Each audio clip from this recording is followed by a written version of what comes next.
And I guess this is all just stuff that, yeah, like you were saying, at that time when these were all starting to be built, this was a new concept. And like you didn't have any lived experience to reference. And now planners have lived experience. And I'm sure there's things that we're doing now that are going to, in 70 years, people are going to be like, what? Why did they do that? TikTok. Why did they build that? Like TikTok. I saw that because that part of the BQE, that cantilevered part, is being needs to be rebuilt. I saw some plans that were being suggested, and one of them had this like, which is just, to me, I'm laughing because it's just like that neighborhood still is like so wealthy and posh. Yeah, and like they already have the park, they already have like all this stuff. And they're suggesting that just in that area, just for BBP, they cover it with this like strange like angular dome, like a sound barrier that's like just covers that entire area and like no other part, just there. There's a certain special treatment and deference that gets paid to that area, in part because of its wealth and its connections. But so in this plan to try to reconstruct the triple cantilever, there have been various schemes that they've been entertaining to try to figure out, what do we do? What do we do with the traffic here? Yeah. And a few of them have been tunneling schemes. Right. Yeah. That there would be new tunnels built that would, I can't remember the exact end and starting points of these tunnels, but basically that they would reroute the traffic, drive the BQE underground for some stretch of, in some cases, of several miles, and then it comes back up to join around the Gowanus Expressway. Okay. That's an immensely difficult thing to do in New York City. There's a lot of things that are already underground in New York City. Right. And so the fact that they're even entertaining such a challenging and expensive method is testament to how much people feel we need to maintain these highways. I will say that there is a whole group of advocates in New York City who, seeing the BQE is literally falling apart, that it's nearing the end of its useful and safe life, that we should not replace it and we should not fix it, that we should really just get rid of the BQE. Oh, wow. That we should return the streets that run under the BQE to be neighborhood streets, that we might repurpose the BQE's structure for something else, as, for instance, the High Line has been repurposed in Chelsea. Not to say that it needs to be a park or a linear thing like that, but just conceiving of a city of Brooklyn, of Queens, of different parts of the 5 boroughs without urban highways that run through the heart of the city. Right. Is something that people are starting to do more so now, and I would say that there was a growing call for this to really be a seriously considered option. I think, it's really interesting. I wonder if anyone that listens to this, I hope people have a similar feeling that I'm having right now. I've never once considered that would even be a possibility, but what you just explained with this, I forget the terms you used, but induced traffic? Induced demand, yeah. Induced demand, and the opposite. It seems like the perfect solution. I mean, your example of the Village is the perfect solution.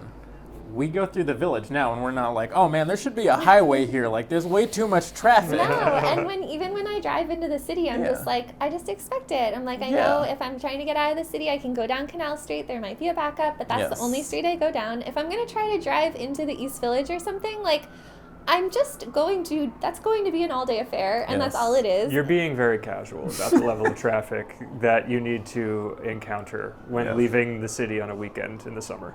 It's horrifying. It's in the summer that's true. We did actually have an experience on the way to Michigan last year. You flew out, right? But no, we drove out too. You drove out, but you flew back. That was it. We had stuck in traffic for 5 hours or something. Yeah. It's real. Yeah, it's real. It can be real. But if you leave at the right time, I don't know. It's also it's like going to the post office. You're going to be in line for a long time. Yeah. Yeah. I certainly would not like to see any new highways created, but I don't quite know where I would need to do more research as to where I would lie with what to do next. Yeah. It does seem to me like maybe buy 50 to 70 years and see where we stand then. Because I would be concerned about how things get into and out of the city, less than how people move around the city. Yes. But again, that's where I would need to do more research. If we can do it all through like trains, get everything in that way, or just make sure that more of the production that's necessary already exists in the city, then maybe that's what it is. But once you remove that, it's never coming back. That's true. There is a lot of truck traffic on the BQE too. Like right now, I can see 3 tractor trailers, I think. So right now, the BQE connects roads that come into the city from the south and also extend north. So some people are taking the BQE to continue off into Connecticut. Some of that can be sort of routed around the city on some of the existing highways. But in terms of bringing things literally into the city, which is where so many things need to come, right? This is where people live, and so they need to get a lot of stuff into the city. Logistics need to be thought of in a totally different way if we're going to remove highways that run into cities. And you're going to have to start to do logistics where, for instance, we have a tractor-trailer truck parked right outside that keeps making noise because we have a redistribution center right here.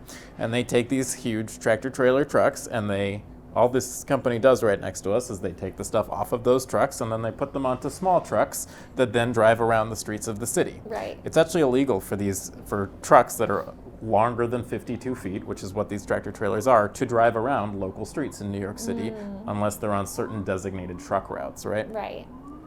So you start to have regulations and you start to have a logistics system that differs where such a tractor trailer would have to park in a redistribution center off a highway, probably in New Jersey, in a space north of the city, and it's there that things get redistributed to smaller vehicles, and those are the things that then take those goods into and out of the city. Right. And what do those neighborhoods look like? Yeah, if all of a sudden there are trucks that are just parking there and moving goods around. Right. Yeah. And I guess that's actually kind of like a classic, probably more than New York City, but a New York City issue that I'm aware of, where we take our problems and we say, yours now. Yes.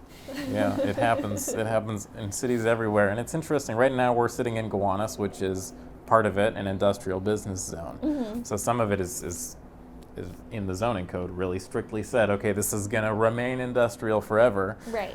And a lot of that politically was an effort to maintain the jobs that exist in industrial areas, because there have been so many industrial workers who have been forced out of their roles because in a very high land value city, in a place where there is a nexus on land and that drives up real estate prices, it's forced out industries that are not super high productive, and I'm not talking about productive producing things, I'm talking about economically productive, like the financial industry or things that just generate a lot of capital. Right. And so these businesses that have employed industrial workers, and those are a lot of the jobs that exist for people who haven't got college degrees, but who are kind of high school educated workers and other people like that, or vocationally skilled workers. A lot of those jobs have left the city because we forced them out, because we just don't allow for such a land use to exist here. Yeah, and that particular thing I'm definitely in favor of keeping. I think it's really important. We were talking before we got on camera about this a little bit. I think it's really important that people can have work and that we don't just become sort of like a tech giant. Yeah. I think that's part of the beauty of this city, that there is that diversity in every possible way you could think of the word diversity. It's and that includes having industrial iron workers and production, that things should be made here. Yeah. I totally agree, but that said, I don't think we need those tractor trailers in order to make that happen. Yeah. I think we can do it in different ways, and I think we can get creative about the ways that we do it, as has been shown in places, and it can be done. Yeah.